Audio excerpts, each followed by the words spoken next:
बिस्मिल्लाहिर्रहमानिर्रहीम। Dear student, अस्सलाम वालेकुम। आज डेटा मोहम्मद इकबाल और इसमें हम बात करेंगे डेटा वेयरहाउस के टॉपिक डेटा सोर्सेज पे हम बात करेंगे। क्या है डेटा सोर्सेज? एक्चुअली वो ज़राए हैं जहाँ से डाटा आके डाटा वेयरहाउस में स्टोर हो रहा है। यानी आज के लेक्चर में हमने ये देखना है कि डाटा वेयरहाउस में जो डाटा आ रहा है वो किन किन सोर्सेज से आ रहा है, किन किन ज़राए से आ रहा है और डाटा वेयरहाउस में आके स्टोर हो रहा है। तो इन सोर्सेज पे आज का लेक्चर हमारा रहेगा।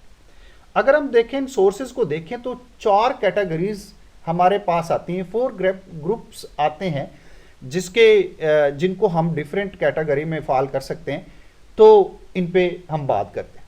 यह हमारे सामने एक पिक्चर है। इस पे देखें तो हमारी लेफ्ट साइड पे हमें डाटा सोर्सेज नज़र आ रहे होंगे। यहाँ पे सबसे पहले एक्सटर्नल है, उसके बाद प्रोडक्शन है, फिर इंटरनल है और आर्काइव्ड सोर्सेज हैं।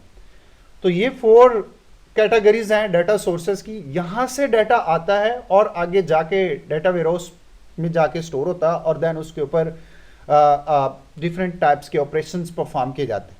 तो ये हमारे सोर्सेज है जहां से डाटा आके डाटा वेयरहाउस में स्टोर हो रहा है। हम बात करेंगे स्टूडेंट्स एक्सटर्नल डाटा। भी एक्सटर्नल डाटा क्या है?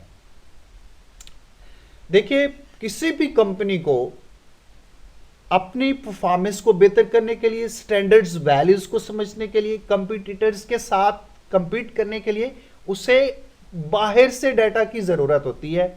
ये डाटा उस कंपनी के पास अवेलेबल नहीं होता, ये उसको बाहर से डाटा लेना पड़ता है। और ये जो बाहर से डाटा लिया जा रहा है ये आपका एक्सटर्नल डाटा।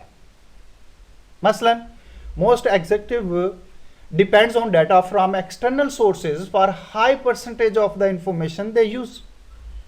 यानी बहुत ज़्यादा जो इंफॉर्मेशन वो यूज़ कर रहे हैं उन्हें बाहर से भी डाटा की ज़रूरत होती है। They use statistics related to their industry products for external agencies. अब वो जो इंडस्ट्री की प्रोडक्शन कर रहे हैं उसके लिए उनको एक्सटर्नल एजेंसीज से रिलेटेड डाटा चाहिए। किसके लिए वो प्रोडक्शन कर रहे हैं, किन रेट्स पे प्रोडक्शंस कर रहे हैं, क्या उनके वैल्यूज हैं, क्या उनकी स्टैंडर्ड्स किसको वो रिक्वायर्ड कर रहे हैं एक्सटर्नल एजेंसीज। ऐसा सारा डाटा उनको चाहिए होता है और वो जब ये डाटा लेते हैं तो ये डाटा जब उनके पास आता है तो ये एक्सटर्नल सोर्सेज से डाटा आता है। इसी तरह जैसे कंपटीटर्स के लिए मार्केट शेयर्स डाटा की जरूरत पड़ती है। कैसे, कौन से कंपटीटर्स हैं जिनके साथ हमारा कंपीट चल रहा है, हमने जिनके साथ कंपीट करना अपनी प्रोडक्शन के हिसाब से, उनका डाटा आपको अवेलेबल है, आपके पास आ रहा है, आप ले रहे, तो ऐसा डाटा भी एक्सटर्नल डाटा कहलाएगा। इसी तरह आप परफॉर्मेंस को चेक करने के लिए जब आप स्टैंडर्ड्स वैल्यू, जो फाइनेंस से रिलेटेड स्टैंडर्ड्स वैल्यूज होती हैं, जब आप उनको लेते हैं, उनको लेके आप अपनी परफॉर्मेंस को चेक करते हैं, तो ऐसा जो वैल्यू होती है या ऐसा जो डाटा है ये भी आपका एक्सटर्नल डाटा। तो ऐसा तमाम जो डाटा है ये किसी कंपनी के पास अवेलेबल नहीं होता, ये एक्सटर्नल सोर्सेज से आ रहा है और आके डाटा वेयरहाउस में स्टोर हो रहा है। तो ऐसे डाटा को एक्सटर्नल डाटा का नाम दिया जाएगा। स्टूडेंट, यहां पे हमारे पास एग्जांपल है, जैसे कार रेंटल कंपनी है और वो किसी भी जो मैन्युफैक्चरर्स हैं उनके प्रोडक्शन शेड्यूल को उसने सामने रखा हुआ है और वहाँ उसके जो प्रोडक्शन का जो शेड्यूल चल रहा है किसी भी मैन्युफैक्चरिंग कंपनी का, उसका वो शेड्यूल ले रहे हैं अपने फ्लीट मैनेजमेंट के लिए। तो ये जो डाटा वो ले रहे हैं, ये जो शेड्यूल के बारे में इंफॉर्मेशन ले रहे हैं, डाटा ले रहे हैं, ये सारा एक्सटर्नल डाटा है। स्टूडेंट्स, यहाँ फ्लीट मैनेजमेंट का मतलब ये है कि कोई भी व्हीकल है, उसकी परफॉर्मेंस को आप बेहतर कर रहे हैं, आप उसमें से बग्स को रिमूव कर रहे हैं, आप उसकी एफिशिएंसी को बेहतर कर रहे हैं, तो आप रिस्क को माइटिगेट कर रहे हैं। तो ऐसा ये सारा जो काम आप कर रहे हैं फ्लीट मैनेजमेंट में आता है। तो ऐसी कार रेंटल कंपनीज जो होती हैं, जब किसी भी मैन्युफैक्चरिंग कंपनी के प्रोडक्शन शेड्यूल को हासिल करते हैं, उससे रिलेटेड डाटा लेते हैं। तो ये सारा डाटा जो है फ्लीट मैनेजमेंट के लिए होता है, ताकि वो अपनी प्लानिंग को बेहतर तरीके से कर सकें। तो ऐसा डाटा जो है ये आपका एक्सटर्नल डाटा होता है। अब ये डाटा जो है डाटा उसके पास बसाते खुद अवेलेबल नहीं होता, जो कंपनी ले रही है या जिसके डाटा वेयर हाउस है उसके पास ये अवेलेबल नहीं होता। ये एक्सटर्नल सोर्सेज से डाटा को लेके उसके ऊपर काम कर रहे होते हैं। तो स्टूडेंट्स, ऐसा डाटा जो है ये आपका एक्सटर्नल डाटा कहलाए। उसके बाद हमारे सामने है प्रोडक्शन डाटा। प्रोडक्शन डाटा जो है ये हमारा ऑपरेशनल सिस्टम के जरिए से आ रहा है। किसी भी इंटरप्राइज का जो ऑपरेशनल डाटा होता है उससे डाटा ये हमें मिलता है। बहुत सारे ऑपरेशनल सिस्टम्स होते हैं। अब इनसे जब डाटा मिल रहा है, इनसे डाटा आ रहा है, तो ये डाटा आपका प्रोडक्शन डाटा कहलाता है। अब ये डाटा जो प्रोडक्शन डाटा होता है ये जो है ऐसी इंफॉर्मेशन पे डिपेंड करता है जो डाटा वेयर हाउस के लिए जरूरी होता है, या जो डाटा वेयर हाउस जिस इंफॉर्मेशन की रिक्वायरमेंट कर रहा होता है, ये प्रोडक्शन डाटा जो है ये उस चीज पे मुश्तमिल होता है। अब ये ऑपरेशनल सिस्टम जो है डिफरेंट टाइप्स के हैं। अब ये डिफरेंट वेरिएशंस के साथ है, यानी डाटा जो है डिफरेंट ऑपरेशनल सिस्टम से आपको आ रहा है और डिफरेंट फॉर्मेट्स के साथ आ रहा है आपके पास डाटा। और ये डाटा डिफरेंट हार्डवेयर प्लेटफॉर्म्स पे भी हो सकता है। और ये डेटाबेस जो सिस्टम्स होते हैं इसको डिफरेंट डेटाबेस सिस्टम सपोर्ट भी करते हैं। तो ऐसा डाटा जो है ये हमारा प्रोडक्शन डाटा कहलाता है। ये डाटा डिफरेंट सोर्सेज से आ रहा है, डिफरेंट फॉर्मेट्स के साथ आ रहा है और डिफरेंट हार्डवेयर प्लेटफॉर्म्स के ऊपर स्टोर हो रहा है। तो ऐसे डाटा को हम प्रोडक्शन डाटा का नाम देते हैं। और इस डाटा के ऊपर डिफरेंट ऑपरेटिंग सिस्टम भी काम कर रहे हैं। तो ऐसा डाटा जो है ये आपका प्रोडक्शन डाटा, यानी जो ऑपरेशनल सिस्टम के साथ डिफरेंट फॉर्मेट्स के साथ डिफरेंट प्लेटफॉर्म्स के ऊपर आके स्टोर हो रहा है, ऐसा डाटा जो है वो आपका ऑपरेशनल डाटा है।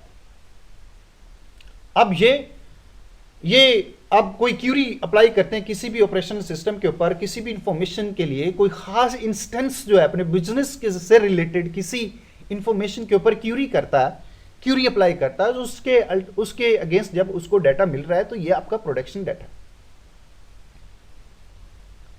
जैसे आप किसी स्टूडेंट्स का नेम, उसका एड्रेस, किसी एक सिंगल कस्टमर का आप ले रहे हैं, आपके पास वो डाटा स्टोर पड़ा, आप उसको ले रहे हैं, तो ये आपका प्रोडक्शन डाटा है। इसी तरह एक सिंगल कस्टमर ने कोई ऑर्डर प्लेस किया है, उस ऑर्डर के बारे में आप डाटा ले रहे हैं, ये आपका प्रोडक्शन डाटा है। और इसी तरह किसी एक सिंगल इनवॉइस के बारे में आप इंफॉर्मेशन ले रहे हैं, आप डाटा ले रहे हैं, ये आपका प्रोडक्शन डाटा है। तो ऐसी बहुत सारी सूरतें हैं जिन शक्ल में ये हमारे पास प्रोडक्शन डाटा होता है। तो ये किसी ऑपरेशनल सिस्टम से आपको अवेलेबल होगा। तो ये प्रोडक्शन डाटा ऑपरेशनल सिस्टम से हमारे पास अवेलेबल है, डिफरेंट फॉर्मेट्स के साथ, डिफरेंट उसकी प्लेटफॉर्म्स पे उसको स्टोर किया जा सकता है, डिफरेंट ऑपरेटिंग सिस्टम्स पे काम कर सकते हैं। और ये क्यूरी बेस्ड हम इसको कह सकते हैं कि जब हम क्यूरीज अप्लाई करते हैं या क्यूरी करते हैं किसी भी डाटा के बारे में, तो हमें जो डाटा मिल रहा है ये हमारा प्रोडक्शनल डाटा। जैसे किसी कस्टमर का नेम, उसकी लोकेशन, किसी इनवॉइस के बारे में, किसी ऑर्डर के बारे में आप डाटा ले रहे हैं, ये सारा आपका प्रोडक्शन डाटा।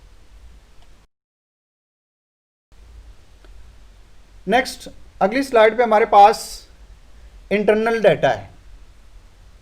ये इंटरनल डाटा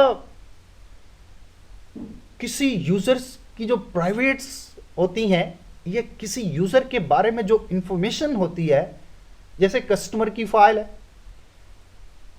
और जैसे डिपार्टमेंट्स की डाटा बेसिस है, ऐसा जो डाटा होता है ये आपका इंटरनल डाटा होता है। और ये किसी भी डाटा वेयरहाउस के लिए बहुत फायदेमंद होता है। यानी ये इंटरनल डाटा है और डाटा वेयरहाउस के लिए फायदेमंद। अब ये अगर हम इसकी डिटेल को देखें तो यहां जैसे कस्टमर की प्रोफाइल है। अब इसमें जो कस्टमर, इंडिविजुअल जो कस्टमर्स हैं बिकम वेरी इंपॉर्टेंट। तो ये बड़े अहम है किसी भी ऑर्गेनाइजेशन के लिए, या कस्टमर्स के जो इंफॉर्मेशन डाटा आ रहा है वो डाटा वेयरहाउस में स्टोर है, तो इट्स वेरी इंपॉर्टेंट।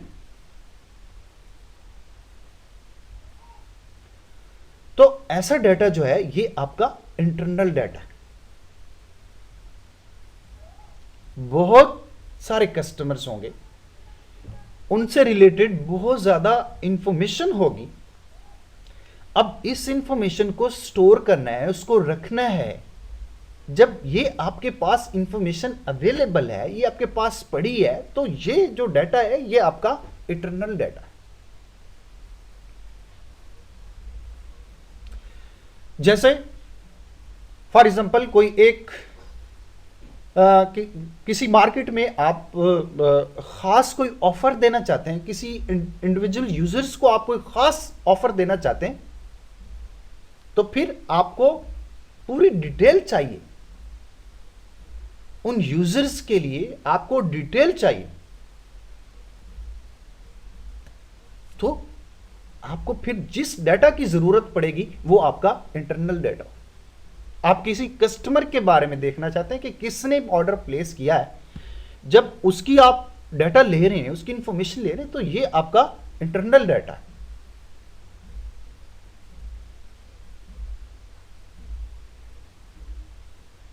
जैसे किसी इंडिविजुअल या डिपार्टमेंट की आप कोई प्राइवेट फाइल क्रिएट कर लेते हैं। अब किसी इंडिविजुअल कस्टमर की अगर प्राइवेट फाइल आप उसकी क्रिएट कर रहे हैं, उसका नेम, उसका एड्रेस, उसकी लोकेशन, उसका फोन नंबर, सो ऐसी उसकी प्राइवेसी या उसकी प्राइवेट जो इंफॉर्मेशन आप ले रहे हैं, ये सारी की सारी जो है ये इंटरनल डाटा है। इस तरह किसी डिपार्टमेंट के बारे में आपने इंफॉर्मेशन इकट्ठी की हुई है, आपने रखी हुई है, आपने उसको एक फाइल की शक्ल में उसको ऑर्गेनाइज कर दिया, उसमें जो डाटा पड़ा है ये आपका इंटरनल डाटा है। तो इस तरह का डाटा भी जाके डाटा सोर्स, डाटा वेयरहाउस में जाके स्टोर होता है। तो यहां से भी डाटा डाटा वेयरहाउस में आ रहा है।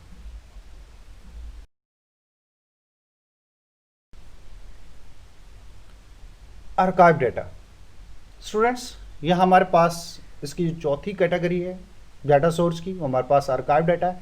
आर्काइव बेसिकली ऐसी खुफिया दस्तावेज को कहते हैं जो जिसमें जो इंफॉर्मेशन है आप उसको छुपा के रखना चाहते हैं, दूसरों के सामने नहीं लाना चाहते, वो आपके लिए इंपॉर्टेंट है, आप सोचते हैं कि ये दूसरों के साथ सामने नहीं जानी चाहिए, तो ऐसी जो दस्तावेज होती है उसको हम आर्काइव करा दें। तो आर्काइव डाटा यानी इसमें आप अपने इंपॉर्टेंट डाटा को रखते हैं, उसको दूसरों से बचाते हैं, या आपके लिए वो इंपॉर्टेंट है, आप उसको अपने पास रखना चाहते हैं, तो ऐसा डाटा जो है वो आर्काइव डाटा। अब ये आर्काइव डाटा जो है आपके जो जैसे एक कोई सिस्टम है, ऑपरेशनल सिस्टम है, और वो किसी बिजनेस को चला रहा है, तो इस ऑपरेशनल सिस्टम में पीरियोडिकली आपका डाटा स्टोर हो, डाटा पड़ा होगा। ये डाटा करंट डाटा भी हो सकता है, या आपका कोई ओल्ड डाटा भी हो सकता है। तो ये इस ऑपरेशनल सिस्टम के अंदर जब ये डाटा स्टोर पड़ा है और इसको आप आर्काइव कर लेते हैं, आप इसको अहम बना देते हैं, उसकी फाइल्स क्रिएट कर लेते हैं, आप इस डाटा को फाइल्स की शक्ल, आर्काइव फाइल की शक्ल में स्टोर कर देते हैं, तो ये डाटा देन आपकी डाटा वेयरहाउस की तरफ जाता है। तो ये भी एक सोर्स है डाटा वेयरहाउस में डाटा को स्टोर करने का। अब जो इसके लिए जो सर्कमस्टेंसेस हैं वो ये है कि आपकी जो ऑर्गेनाइजेशन होती है वो ये देखती है कि हम ऑपरेशनल डेटाबेस जिसके ऊपर काम हो रहा है उनमें से हमने किस हिस्से को एज ए आर्काइव डाटा लेना है। ये इसमें इंपॉर्टेंट है, यानी आपका काम हो रहा है, आपके ऑर्गेनाइजेशन में डाटा वेयरहाउस काम कर रही है, आप उस अपनी डेटाबेसेस में से कौन सा डाटा आप लेके डाटा वेयरहाउस की तरफ आप एज ए आर्काइव डाटा बेचना चाहते हैं, ये आपका डिसीजन है, ये आपको देखना है। अब ये आर्काइव डाटा जो है ये 1 साल पुराना भी हो सकता है, और समटाइम ये आपका बहुत ज़्यादा पुराना भी हो सकता है, जैसे 5 ईयर्स हो गए, ऐसे भी हो सकता है। और यानी 5 ईयर्स तक भी आपका डाटा स्टोरेज के ऊपर डाटा आपका पड़ा होता है। और ये जो डाटा है ये आपका आर्काइव डाटा। तो स्टूडेंट्स, आज के लिए इतना ही। आज के लेक्चर में हमने डाटा